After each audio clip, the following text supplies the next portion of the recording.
Obrigado. Bom, vamos retomar então.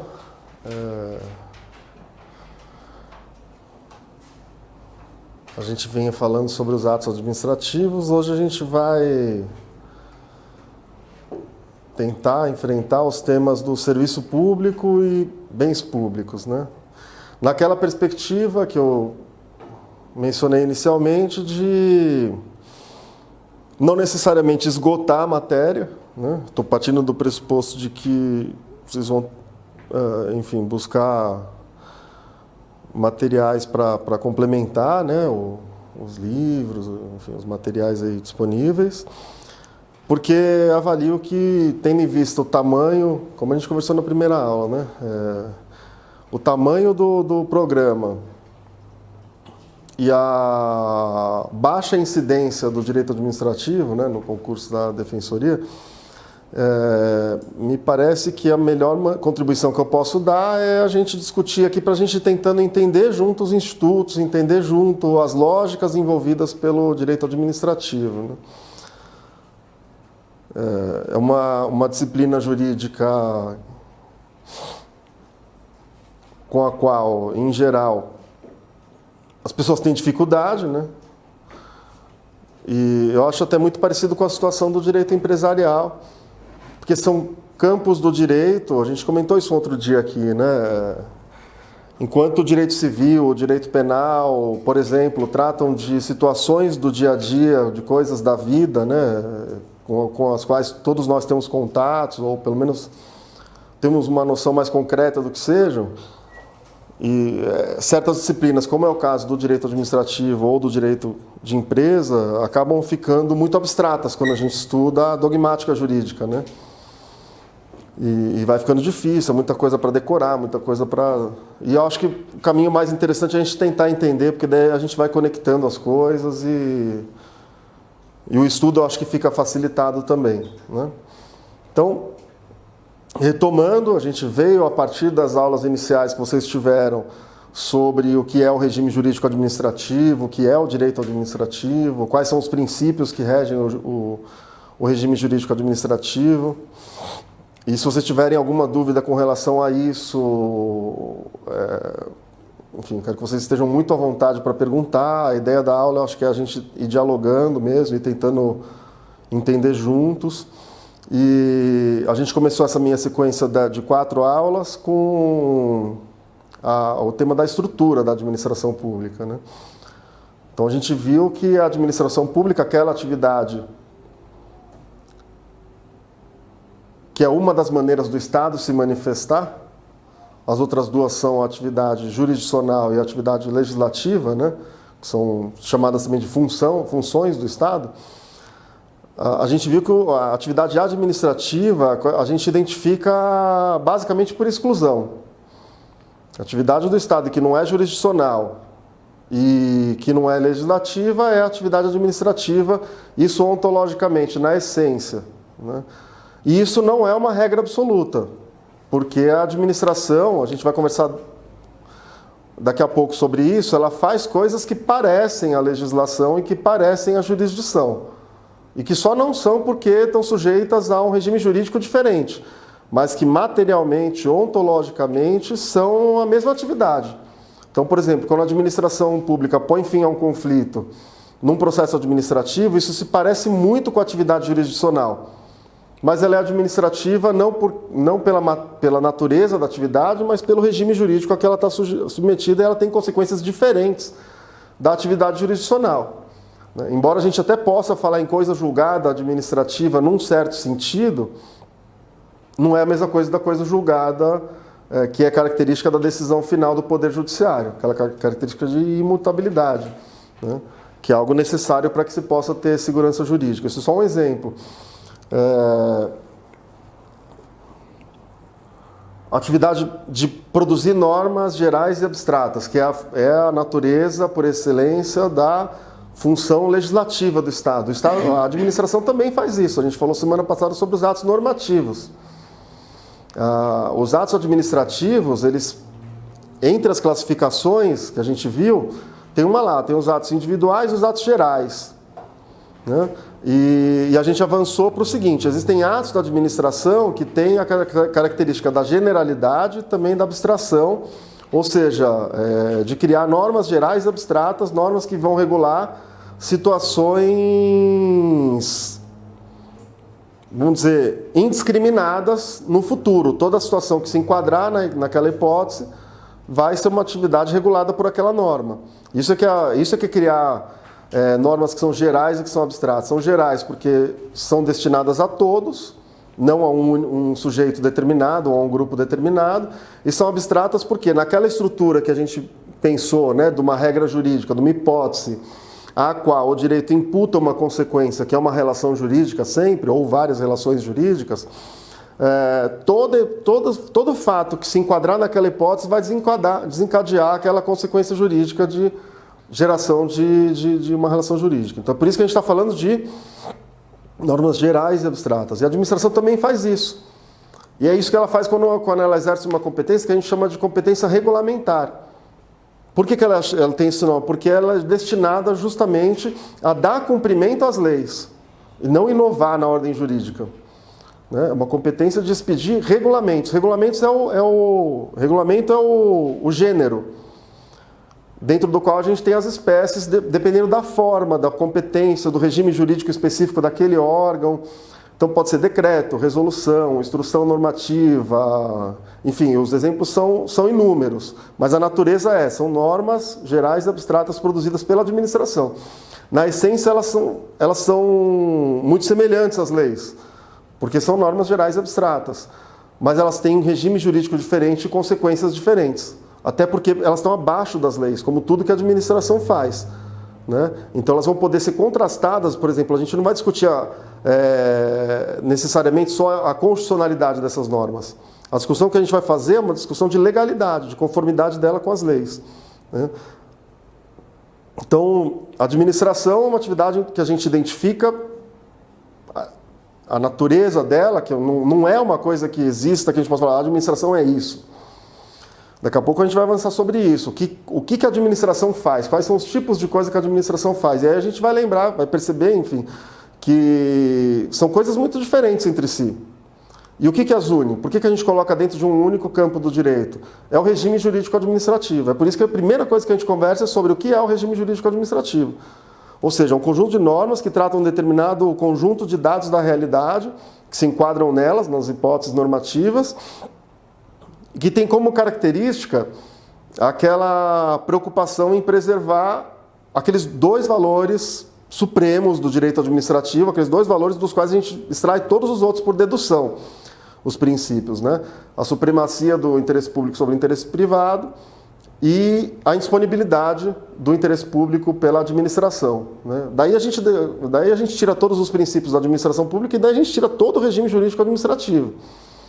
Né? Ou pelo menos daí a gente tira a lógica pela qual a gente vai entender o ordenamento jurídico, no que diz respeito a essas normas que regulamentam certas situações da vida, reguladas por esse conjunto de normas estruturados sobre esses dois princípios, que é o direito administrativo. Né?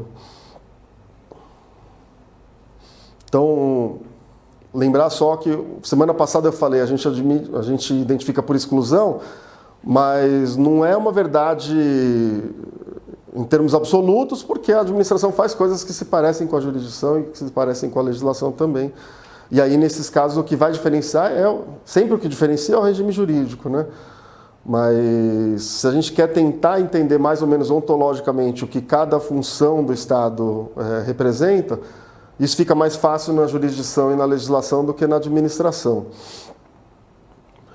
E a gente viu que a administração ela concretiza, manifesta, cumpre essa função, né, cumpre por meio do exercício de competências, ou seja, pelo cumprimento de deveres. Ela faz isso diretamente, ela faz isso por meio de pessoas que ela própria cria e ela faz isso por meio de terceiros que estão em colaboração com ela, particulares que estão em colaboração com ela. Né? Foi quando a gente discutiu um pouco a estrutura, o que era administração direta, administração indireta, desconcentração, descentralização, né? E a administração se desmembra em órgãos, centros de competência, porque ela, como um todo unitário, precisa de uma organização para o exercício das mais variadas competências. Então, se organiza em órgãos, se desmembra em órgãos. E, para certas situações, é necessário, inclusive, que a administração crie uma pessoa jurídica, e a gente tem as autarquias, as fundações públicas e as empresas estatais, né? Sociedades de economia mista e empresas públicas. E, às vezes, isso não basta. Às vezes, a administração precisa de um auxílio que venha diretamente do setor privado, né? E aí a administração trabalha com a ideia de particular em colaboração com a administração. Esses particulares recebem o dever de executarem tarefas públicas, né? Eles executam serviços, por exemplo, mas não titularizam esses serviços. Executam tarefas que digam respeito ao interesse público, mas não titularizam o interesse público, e que são os particulares em colaboração com a administração. Depois a gente avançou para o ato administrativo, né? O ato administrativo, que é uma categoria que cumpre um papel muito importante, ela é nuclear, porque quando a gente vai tentar observar analiticamente tudo que a administração faz, necessariamente a gente vai ter presente sempre a categoria ato administrativo, pelo menos num sentido mais amplo, né? Às vezes a gente vai ter a administração agindo por meio de contratos, mas se a gente olhar de uma maneira mais ampla, os contratos administrativos também se sujeitam às limitações e às características, pelo menos do lado da administração, do que a gente estudou aqui sobre os atos administrativos.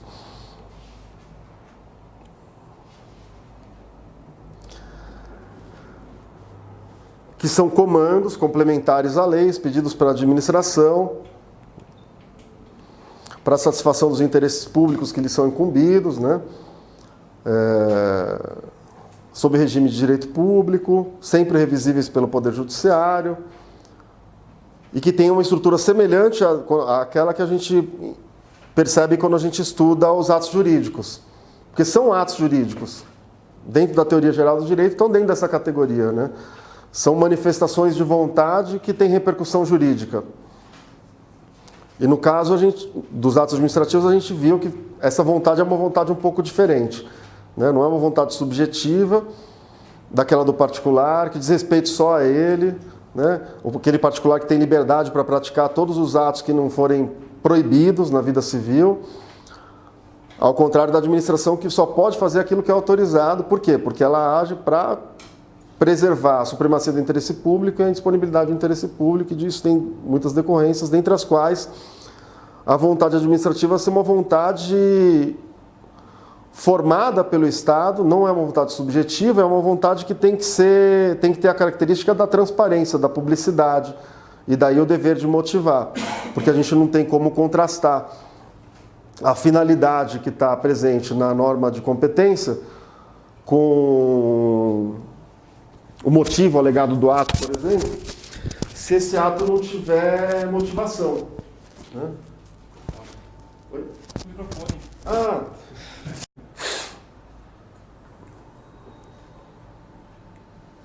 Então, até aqui está tudo ok? Ok. E a gente passou um pouco pela classificação dos atos administrativos, né? A gente, pelo que eu me lembro, ficou faltando a gente conversar um pouco sobre discricionariedade e vinculação, né? Alguns autores colocam na classificação atos vinculados e atos discricionários. É uma maneira da gente fazer referência a essas categorias.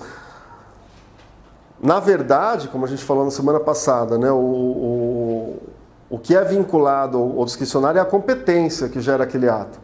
Então, ou o legislador, quando atribuiu aquela competência, ou seja, quando identificou no mundo da vida certas situações que deveriam ser objeto de preocupação estatal, de atuação estatal, para a preservação do interesse público, e a partir daí, né, o legislador criou a regra de competência, criou a norma que prevê a competência de um determinado órgão, de um determinado agente, de uma determinada pessoa da administração indireta, de um particular, enfim. Quando o legislador cria a norma de competência, ele faz isso para satisfazer uma finalidade específica, né? A gente viu que a finalidade ela se desdobra numa finalidade, o princípio da finalidade, né? Numa dimensão um pouco mais genérica. A administração só pode atuar sempre para satisfazer o interesse público, e tem uma dimensão um pouco mais específica daquela norma de competência específica. Então, existe um interesse público específico ali para ser tutelado.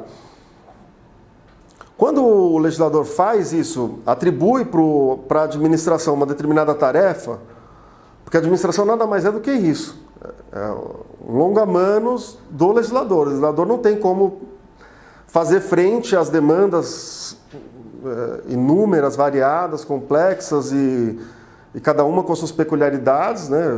O papel do legislativo é fazer as normas gerais e abstratas, e ele atribui para o legislativo, por meio das normas que veiculam competências, essas tarefas.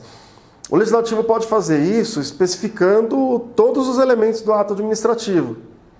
Então, dizer quem vai praticar o ato, quando vai praticar o ato, em que circunstâncias, como vai ser praticado esse ato, enfim, a gente viu que daqueles elementos do ato administrativo, competência, finalidade, motivo, objeto e a forma, né? A finalidade, a competência e a forma são vinculadas, né? E o motivo e o objeto são discricionários. Isso é a maneira como boa parte dos autores coloca, tá?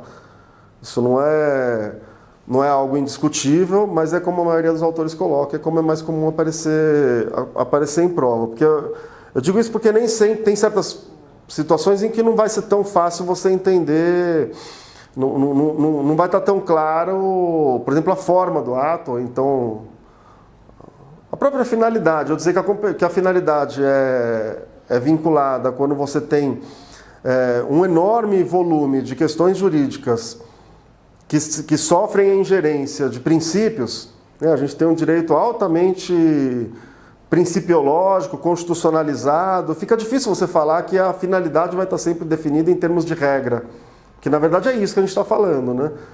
Não tem sim ou não. A regra não se aplica né, em termos de sim ou não, ou ela está presente ou ela se aplica ou não. E eu acho que isso comporta discussões, mas o que se costuma dizer é isso. O objeto e o motivo podem ser objeto de discricionariedade. Talvez isso venha um pouco também da incompreensão que marcou por muito tempo esse instituto da discricionariedade administrativa. Então, o legislador ele pode fazer isso, ele pode determinar todos os elementos do ato previamente, pode definir a competência como algo que vai ser exercido toda vez que se verificar uma determinada situação. E da mesma forma, com o mesmo objeto, como é que acontece, por exemplo, nas infrações de trânsito, né? Toda vez que acontecer uma determinada infração, é aquele tipo que está previsto, aquela hipótese normativa, e a consequência também não tem muito espaço para avaliação subjetiva do administrador, né? E a gente conversou um pouco sobre isso semana passada. Tem uma discussão sobre atos que devem ou que não devem, que precisam ou que não precisam ser motivados. E até usei isso como exemplo. Olha, esse é um exemplo claro de uma coisa que o Celso Antônio Bandeira de Mello fala. Diz, os atos vinculados, todos os atos administrativos têm que ser motivados.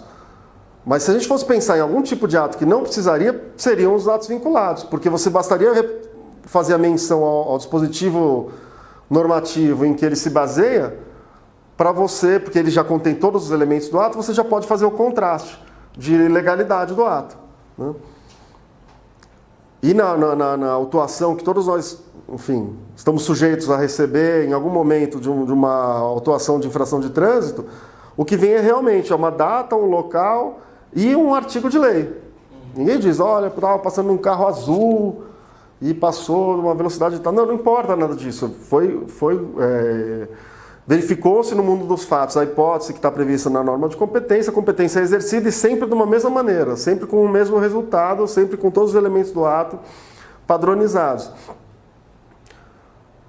O legislador também pode fazer diferente. Ele pode entender que as situações demandam uma apreciação mais cuidadosa, que ele, legislador, não tem condições de fazer no momento de editar a norma de competência, e que convém que o administrador, em contato com a situação concreta, faça essa avaliação. E aí o legislador expressamente outorga uma competência discricionária. Estabelece, por exemplo, o vínculo entre uma hipótese normativa e um determinado rol de possíveis alternativas. O legislador pode fazer isso expressamente. Estabelecer alternativas para o administrador, não para que ele, de uma maneira pessoal, subjetiva, escolha o que mais lhe agrada. Não é isso. É para que o administrador possa, melhor do que o legislador, diante de uma situação concreta, avaliar qual é a providência que vai melhor satisfazer o interesse público, porque essa sempre que é a providência obrigatória para a administração, né? Então, quando a gente lê julgados, a gente vê expressões como margem de liberdade, enfim, tem várias expressões que são colocadas, são trabalhadas, aparecem em prova, a gente tem que conhecer, mas que podem levar a incompreensões. E na jurisprudência, historicamente, essa é uma das categorias jurídicas mais incompreendidas, né? Então a gente tem situações gravíssimas de questões de políticas públicas sendo discutidas no judiciário, e o judiciário muitas vezes dizendo, olha, isso não é um problema meu, não é aqui que vocês vão discutir isso, porque isso está no âmbito da discricionariedade. Sem sequer avaliar se, mesmo estando dentro de uma hipótese de discricionariedade, se foram observados os limites dessa discricionariedade. Trata-se muitas vezes como se fosse uma coisa absoluta, sem limites, ou, enfim, muitas vezes fica a desejar o tratamento dessa categoria teórica do direito, discricionariedade administrativa, no dia a dia da prática. Então, o legislador ele pode atribuir a competência definindo todos os elementos do ato. Ou ele pode definir alguns elementos do ato e determinar, por exemplo, o objeto do ato vai ser analisado pelo administrador, pelo agente público no momento da prática desse ato, a partir dos critérios tal, que a gente vai ter que interpretar de acordo com toda a ordem jurídica, para ver se aquele ato que foi praticado, a escolha que foi feita, no caso concreto, foi a escolha que melhor atende o interesse público. Interesse público assim definido no ordenamento jurídico. A gente tinha autores mais antigos que tentavam dar uma definição material do que é interesse público. E com expressões vagas, interesses gerais da nação, interesses superiores e tal, e sem muita utilidade em termos de dogmática jurídica. Quando a gente quer olhar regimes jurídicos diferentes para criar as categorias, para analisar, fazer uma abordagem analítica, né, do fenômeno do direito, quando a gente fala em interesses superiores ou coisas, isso mais atrapalha do que ajuda. Interesse público nada mais é do que aquele assim definido no ordenamento jurídico. Interesse público é o interesse que o ordenamento jurídico consagra como tal. Que é uma ideia que para concurso basta e para as discussões aí do dia a dia acaba dando conta, mas é uma ideia também altamente questionável, né? Porque você definir... A gente tem uma Constituição que é uma Constituição que tem ali um programa, um projeto de sociedade, tem um programa para a construção de uma determinada, determinados padrões de sociabilidade, né? A gente tem uma Constituição que diz que o Brasil é um Estado democrático de direito, tem como fundamentos, entre outros, a cidadania, o pluralismo, a dignidade humana, e tem como objetivos fundamentais erradicar a pobreza, a marginalização, diminuir as discriminações, as desigualdades, construir uma sociedade livre, justa, solidária. Se a Constituição diz é objetivo fundamental, não tem nada mais importante para a República Brasileira do que esses objetivos aqui, que são os nossos objetivos fundamentais. Entre eles, construir uma sociedade justa, livre e solidária. É óbvio, assim, interpretação lógica, né? A a partir do texto, né? O que esse texto está dizendo para a gente? Nós não temos uma sociedade justa, nem livre, nem solidária. Então a Constituição está primeiro fazendo uma constatação, e ela diz, a gente tem que construir esse tipo de padrão de sociabilidade. Nós devemos construir uma sociedade livre, justa e solidária, ao mesmo tempo que nós devemos, né? Ele dá alguns caminhos, erradicar a pobreza, a marginalização, as desigualdades, as formas todas de discriminação. Aquilo ali é muito importante na hora da gente entender o que é o direito brasileiro. Porque não tem como a gente entender o direito brasileiro, o ordenamento jurídico brasileiro, senão como um ordenamento que determina um certo processo de mudança social num determinado sentido. Não dá para pensar o direito de outra maneira que não seja compatível com o projeto constitucional de sociedade. Principalmente o que está ali no artigo 3º. Então, quando a gente fala em interesse público, é o que a lei diz que é, a gente já tem problemas. E aí é o desafio que está posto, só para dividir aqui, né, para a gente pensar junto, é o desafio que está posto para a dogmática do direito administrativo, porque ela vai ter que ser revista, em vários aspectos, nesse inclusive. Porque a gente precisa de um direito administrativo que minimamente dialogue com certas categorias da teoria das políticas públicas, com a ideia de efetividade, com a ideia de resolutividade. E aí não dá para a gente estabelecer o interesse público como algo puramente formal, tudo que tiver na lei definido como tal. Isso é importante. Isso é importante, Zé. O interesse público ele tem que ser consagrado como tal pelo ordenamento. Não é o que está na cabeça do administrador público que acha que foi eleito, como ele foi eleito, as decisões dele são decisões do povo. Não é isso, né? O interesse público tem que ser estabelecido como tal no ordenamento. Mas não basta. A gente vai ter que evoluir um pouco nessa definição do que é o interesse público. Mas hoje ainda é a melhor que a gente tem na dogmática. Então, o legislador ele pode fazer isso. Ele pode definir todos os elementos do ato e gerar, por isso, uma competência vinculada. Ele pode não definir qual vai ser o objeto do ato, o motivo, ou enfim, se a gente puder falar em termos um pouco mais genéricos, eu acho que até fica um pouco mais próprio. A competência é veiculada, às vezes, com alternativas para o administrador quanto ao teor do ato que vai ser praticado. E até mesmo quanto à prática ou à não prática do ato, diante de cada situação concreta. Tem uma terceira hipótese. O legislador não faz isso expressamente, mas na hora dele criar a regra de competência, ele usa expressões imprecisas, expressões vagas, expressões que são polissêmicas, que admitem interpretações variadas. Isso no direito nem preciso dizer, é muito comum. E é muito comum, por consequência, que se exerçam competências com essa característica da discricionariedade. Uma coisa que é importante a gente lembrar é que mesmo nesses casos, seja no primeiro, da discricionariedade expressamente concedida na norma de competência, seja o segundo, da discricionariedade como uma decorrência do emprego de expressões imprecisas na norma de competência, essa discricionariedade obviamente tem limites. Por conta de tudo aquela nossa linha de raciocínio lá de trás, não é um dos princípios fundamentais a indisponibilidade do interesse público?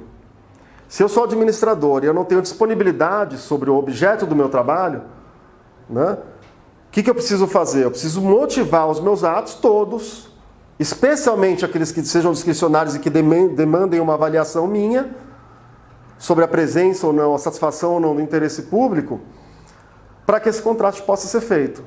Porque a gente lembra lá de trás daquela conversa, expressão feliz do Rui Cirne Lima, né? Relação de administração é a relação daquele que não é dono, né? É diferente da relação de propriedade. O proprietário, o particular, no exercício da sua autonomia individual, na prática dos atos da vida civil, pode fazer tudo aquilo que não for proibido, seja quanto ao objeto dos seus atos, quanto à forma, ou quanto à forma, né? A administração não, né? Ela só pode agir para satisfazer o interesse público, da melhor maneira possível. Essa é uma discussão muito difícil no dia a dia, né? É importante a gente lembrar disso, porque é assim que cai em prova, é assim que a gente discute na dogmática jurídica, mas no dia a dia, na prática, é uma dificuldade você fazer essa discussão. E aí entram questões um pouco mais delicadas, até de legitimidade da representação, em termos de um regime democrático, né? Como é que eu vou questionar se a medida adotada pelo administrador foi a melhor maneira de satisfazer o interesse público? É claro que isso só pode ir até onde for a nossa capacidade cognitiva e os elementos que a teoria do direito, a teoria política, a teoria da administração das políticas públicas nos permitem, né? Não é uma substituição da vontade do legislador, da apreciação, da avaliação do administrador pelo judiciário, né? Mas dá para perceber que a questão tem uma complexidade que acaba não sendo abrangida pelas discussões do dia a dia, né? Porque nos dois casos que eu mencionei de discricionariedade, competência discricionária, é necessária uma avaliação. Em primeiro lugar, para ver se aquela medida realmente foi a que melhor satisfez o interesse público, objetivamente. Se eu não tiver condições de questionar isso objetivamente, aí entra o campo da discricionariedade, vale a manifestação do administrador, que no nosso ordenamento é alguém que passa por um processo de legitimação, né, pelo meio de eleições, né? Então, pelo menos do ponto de vista da democracia representativa, tem um lastro aí, tem um processo que leva a nossa compreensão de que aquele ato é dotado de representatividade, uma legitimidade democrática. Então, nessa apreciação, a gente vai até onde a gente possa discutir isso em termos um pouco mais objetivos, técnicos, né? Não é a nossa apreciação substituir a do administrador. Então, a primeira é essa. Foi a melhor maneira de atender o interesse público, assim como definido no ordenamento jurídico? A segunda para a segunda hipótese que eu mencionei, quando a discricionariedade decorre do uso de expressões não precisas, não muito determinadas, expressões fluidas, vagas, cabe uma análise aí também, né? Porque por mais vaga que seja uma expressão ou um conceito, tem até um debate aí, coloca como conceitos indeterminados, né, no curso dele. Tem um texto do Eros Grau, se eu não me engano, naquele livro que chama Estudo / Análise sobre Aplicação / Interpretação do Direito, alguma coisa assim. E ali ele trava uma discussão com o Celso Antônio dizendo que, na verdade, o que é impreciso não é o conceito, é sim o termo que recobre esse conceito, porque o mínimo que um conceito precisa ter para ser um conceito é o mínimo de determinação. É ser determinado, né? Senão não faria sentido. Mas, enfim, essa é uma discussão sem muita repercussão prática, né? Mas é uma discussão que existe. Enfim, a gente considerando que o conceito é indeterminado ou que a expressão que recobre aquele conceito, se reporta aquele conceito é indeterminada, de um jeito ou de outro, a linguagem tem limites. Um mínimo de determinação existe sempre, né? Então, quando eu falo... pegar aquele exemplo do processo penal, quando a gente estuda... Aliás, a gente estuda isso no processo civil também, né? Conceito de dia, conceito de noite, o que é noite, o que é dia. Tem um certo momento do dia em que fica difícil a gente definir isso, mas agora não tem dúvida, né? Alguém tem dúvida que está de noite? Né? Que agora é noite? Não tem como a gente ter dúvida. O Celso Antônio chama isso de zona de certeza negativa e zona de certeza positiva. É uma discussão já antiga do campo da teoria do direito e que se diz justamente isso, né? Todo conceito, por mais indeterminado que seja, tem uma certa zona de certeza positiva em que é indiscutível que ele está presente. E tem uma certa zona de certeza negativa em que, sem dúvida nenhuma, ele está ausente. Então, se a gente pensar aí, alguém consegue me dar um exemplo de um conceito indeterminado usado pelo direito? Ordem pública. Esse é difícil, né? Mas dá para a gente imaginar uma situação em que certamente estaria dentro disso e uma outra que estaria certamente fora. Mas vamos tentar... Especialmente em períodos de escalada autoritária, acho que não é um bom exemplo, né? Mas vamos imaginar a competência, até porque é um assunto que está em voga, né? Competência para deferir a autorização para que se tenha o registro de arma de fogo, né? Existe uma certa, pela maneira como está disciplinada, existe uma certa margem para apreciação da autoridade que concede o documento. E vamos imaginar duas situações. Uma situação do sujeito que tem um trabalho que envolva, de alguma maneira, algum risco fora do comum, que resida num território com muita incidência de crimes ou de situações que levem a uma insegurança mais concreta, que ele consiga demonstrar isso, que tenha sido alvo de uma ameaça, ou de não sei, enfim. Vamos imaginar a situação mais absurda em que alguém precise, vamos supor, né, que alguém em algum contexto precise de uma arma de fogo, né? Para o ordenamento, isso existe. Para o ordenamento jurídico, existem hipóteses, existem casos em que alguém precisa de uma arma para se defender.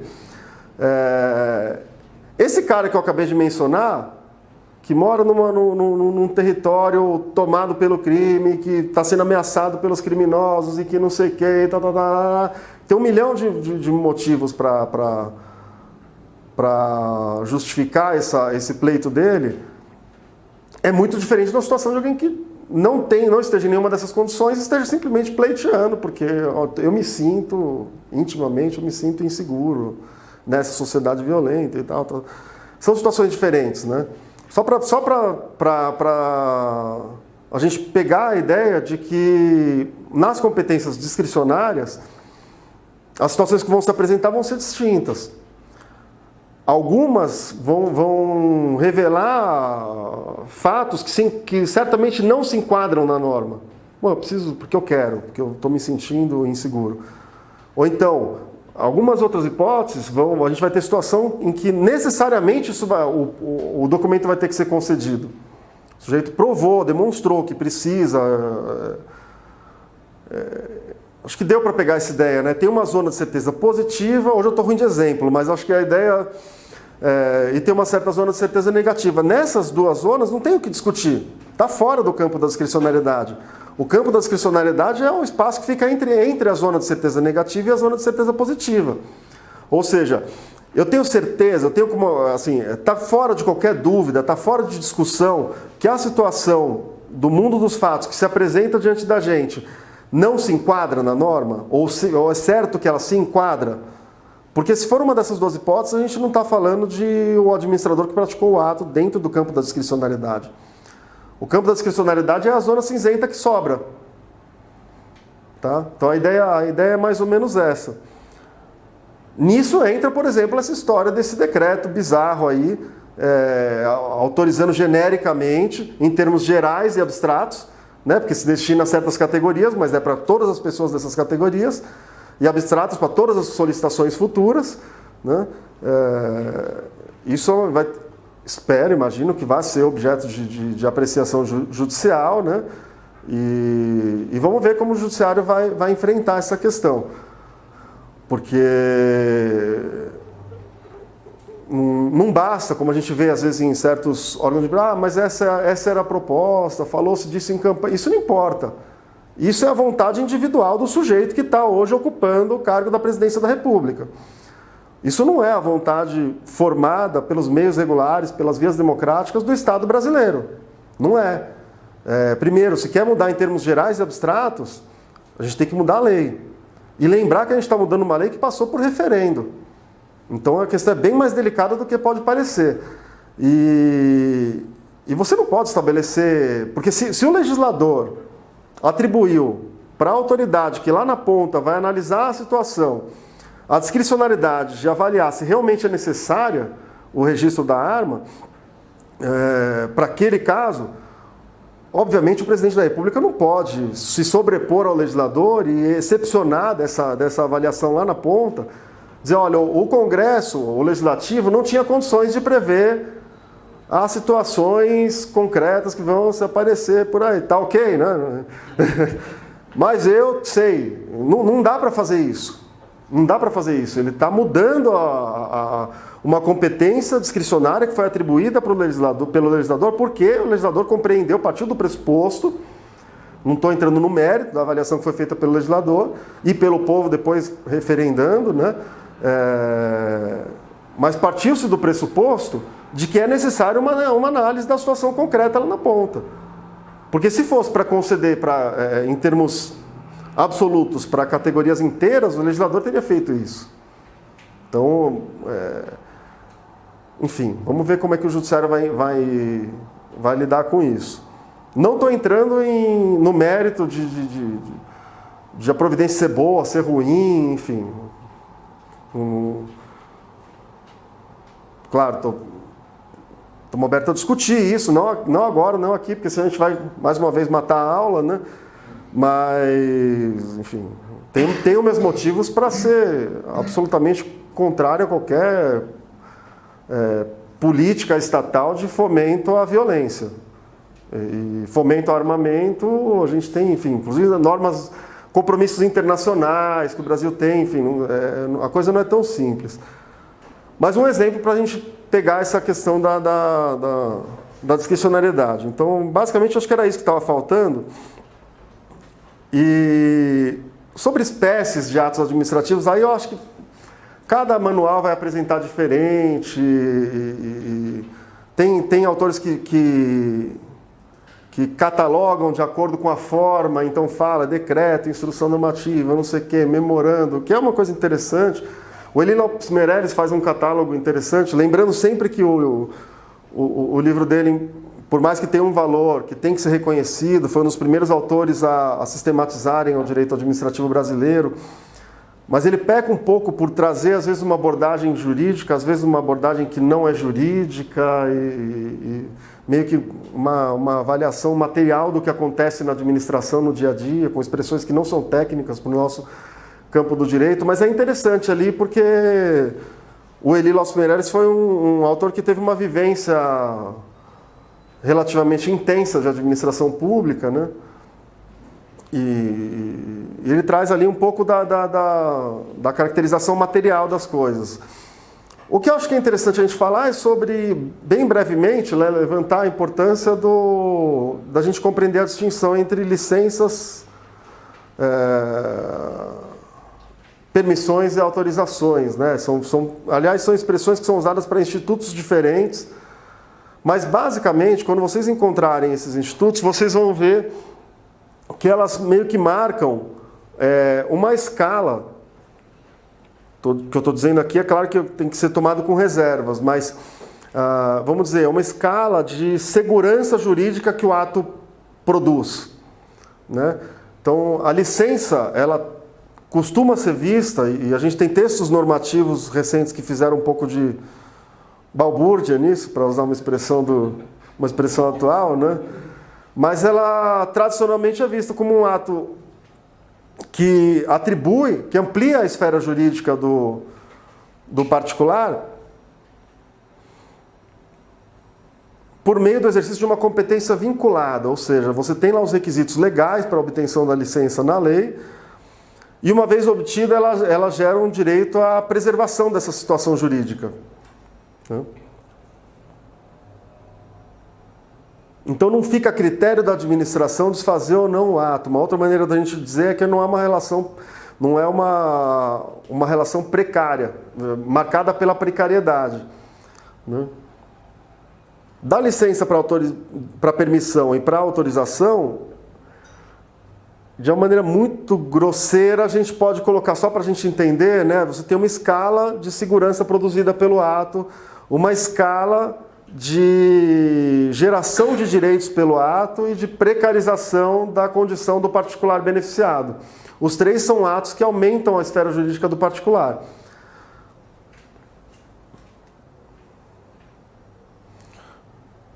Um exemplo fácil de licença é a nossa carteira de habilitação. Você tem um determinado procedimento, vai ser o mesmo procedimento para todo mundo, em tese, supostamente, no ordenamento jurídico, né?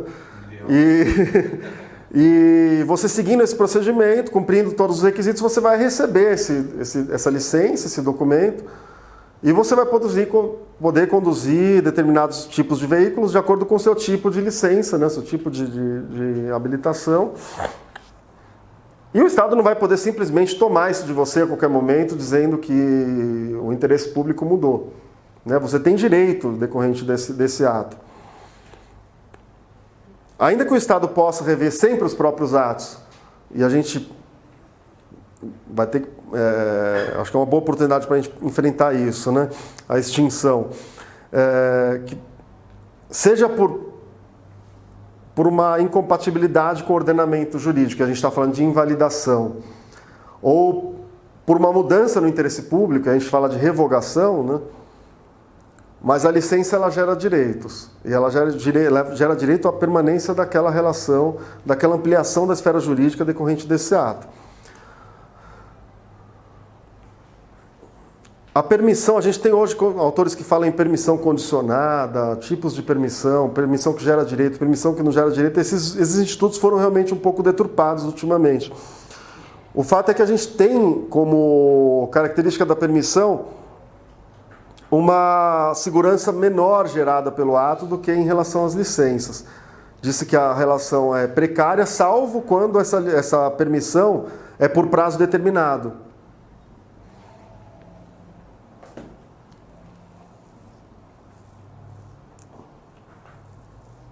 Então, existem permissões que são sujeitas a certas condições que acabam estabelecendo uma estabilização maior da relação jurídica, né? E a autorização nessa escadinha aí é o degrau mais baixo de estabilização, vamos dizer, o tipo de ato em que essa segurança vai ser menor e em que o ato pode ser desfeito pelo exercício de uma competência discricionária da administração, dependendo da mudança do interesse público. Autorização, a gente pode pensar em autorização para uso exclusivo de bem público, colocar uma banca de jornal numa calçada, né? E, enfim, os livros de doutrina trazem diversos outros exemplos. Sobre a invalidação, eu acho que também, sem a gente se alongar demais, a gente pode lembrar que ela pode ocorrer basicamente por dois motivos. Aliás, a extinção, né? A extinção dos atos administrativos, basicamente por dois motivos. Ou porque aquele ato não está de acordo com a ordem jurídica, aquele ato é inválido, ou é invalidável, né? Nulo, anulável, a gente está falando de invalidação que abrange as duas categorias, né?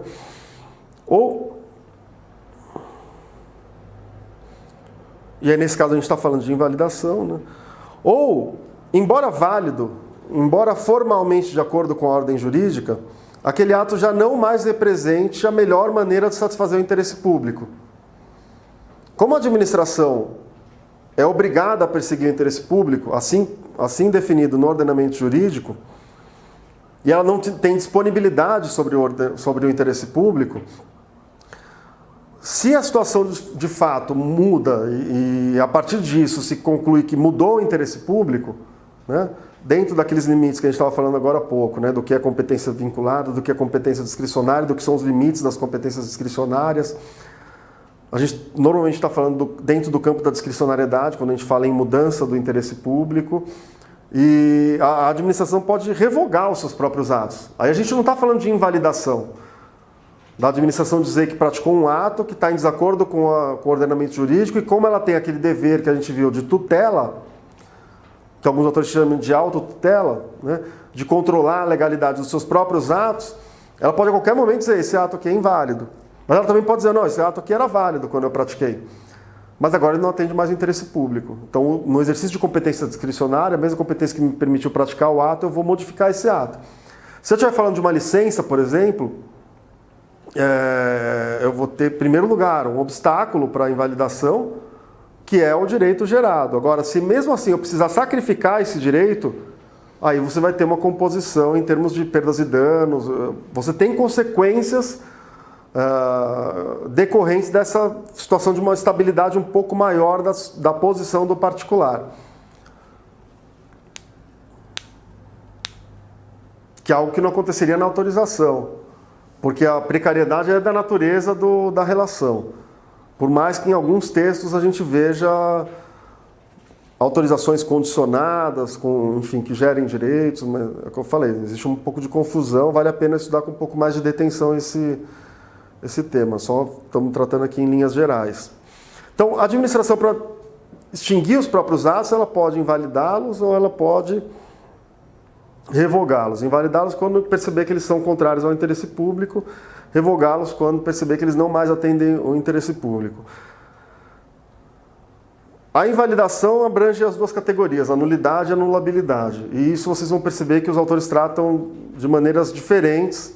Tem autores que trazem critérios do direito privado, enfim. Mas de uma maneira geral, as diferenças entre uma coisa e outra dizem respeito a quem pode alegar, quem pode reconhecer o vício do ato e as consequências dessa invalidação, né?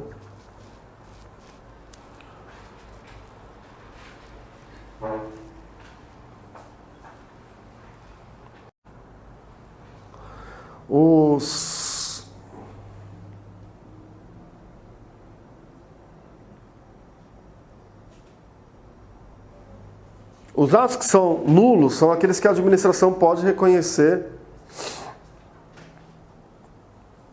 pode e deve reconhecer de ofício essa nulidade, e também o Poder Judiciário, provocado, pode reconhecer, tendo sido alegada ou não tendo sido alegada a nulidade. No caso da anulabilidade, o interessado precisa se manifestar, senão o ato se convalida.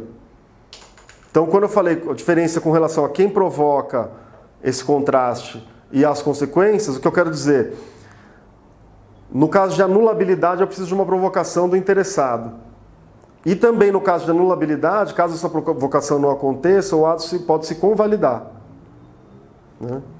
Professor, eu posso falar então que no caso da nulidade, que não se convalida, estaríamos diante de um ato administrativo ilegal. Ilícito e nulo. Os dois são ilícitos, né? Mas em graus diferentes.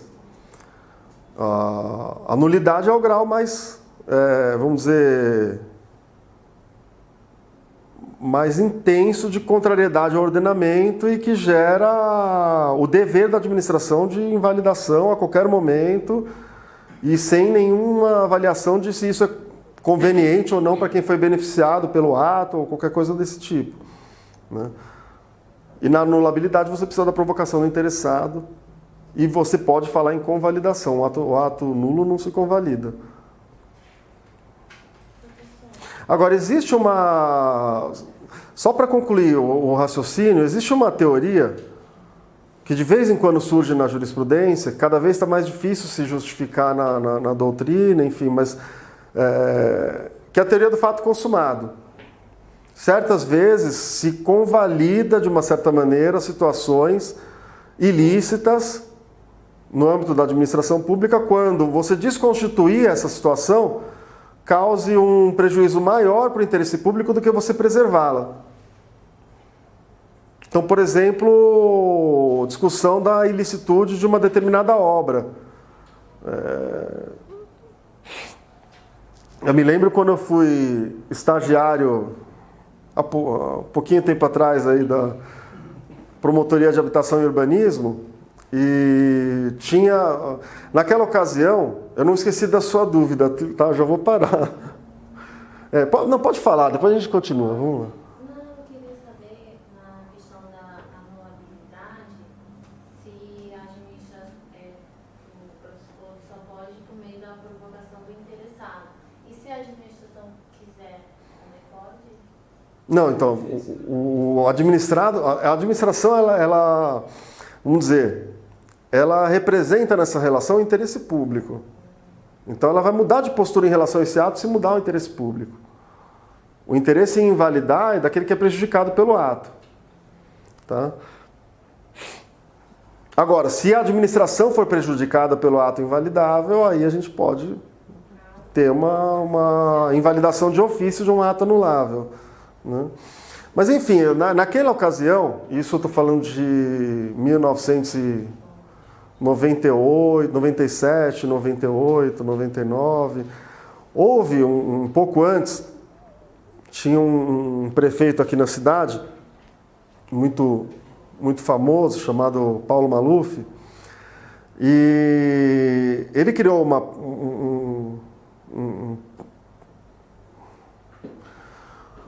um determinado conjunto de intervenções urbanísticas articuladas entre si, supostamente intervenções urbanísticas destinadas a satisfazer o interesse público, articuladas entre si. E isso era chamado de Operação Faria Lima, Operações Interligadas Faria Lima, uma coisa assim. E naquela ocasião isso deu muita confusão e gerou uma atuação da Promotoria de Habitação e Urbanismo, provocou o Procurador-Geral provocou o Tribunal de Justiça questionando a inconstitucionalidade do decreto que disciplinava isso. Foi o Maluf é aquele governante à moda antiga, né? Tá voltando isso, né? Aquele cara que acha que vai governar por decreto, que o legislativo não serve para muita coisa e tal. E tinha um decreto disciplinando essas operações interligadas. Esse decreto foi questionado, o Tribunal de Justiça deu liminar, suspendeu a validade desse decreto e mesmo assim as construtoras continuaram fazendo. Basicamente essa providência e essas operações interligadas tiveram como resultado ampliar o potencial de construção de certos imóveis a partir de uma determinada lógica, que na verdade era uma lógica vamos dizer, benefício do mercado de especulação imobiliária em prejuízo do interesse público e do ordenamento jurídico. Basicamente era isso. E foram concedidas licenças para construir contrárias à ordem jurídica. Essas licenças, com a decisão liminar do Tribunal de Justiça que suspendeu a eficácia do decreto, essas licenças perderam o valor jurídico. A promotoria notificou todos os 200 e sei lá quantos beneficiários. Isso gerou, inclusive, processos judiciais contra os promotores e teve até um estagiário, por sorte não era eu, cheguei depois. O sindicato lá eu preciso achar uma expressão polida, né? O sindicato das empresas do ramo imobiliário se organizou para processar os promotores, porque eles nada mais fizeram do que dizer, olha, o documento jurídico que te permite executar essa obra está com a eficácia suspensa pelo Tribunal de Justiça. Então, se vocês derem continuidade, vocês não podem alegar que não estão sabendo. Foi mais ou menos isso. Levou-se adiante e, no final das contas, isso foi judicializado.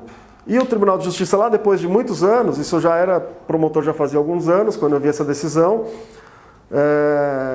julgou procedente a ação, disse que era ilegal o decreto, estava em desacordo com a ordem jurídica, e teve mais consequências, teve CPI na Câmara Municipal e tal, descobriram que tinha todo um esquema, além de se conseguir licenças para além do que a ordem jurídica permite. Na fiscalização tinha lá um esquema de propina em que se permitia construir mais ainda do que o que foi concedido. E é assim que a gente tem um tal de um prédio lá na Marginal Pinheiros, imenso, não sei se vocês sabem de qual eu estou falando, é o mais alto de todos. Eu me lembro perfeitamente de ler nos documentos, nas cópias dos depoimentos na CPI, pilotos de avião que foram ouvidos dizendo que aquilo era um problema para pousar em Congonhas e tal. Enfim, teve decorrências inúmeras. E foi uma coisa muito grave. E no final de tudo isso, o Tribunal de Justiça reconheceu que era ilegal o decreto, que foi legal a licença, que teve ilegalidade, que aumentou a construção, além da licença que já tinha autorizado construir, além do que a lei permitia.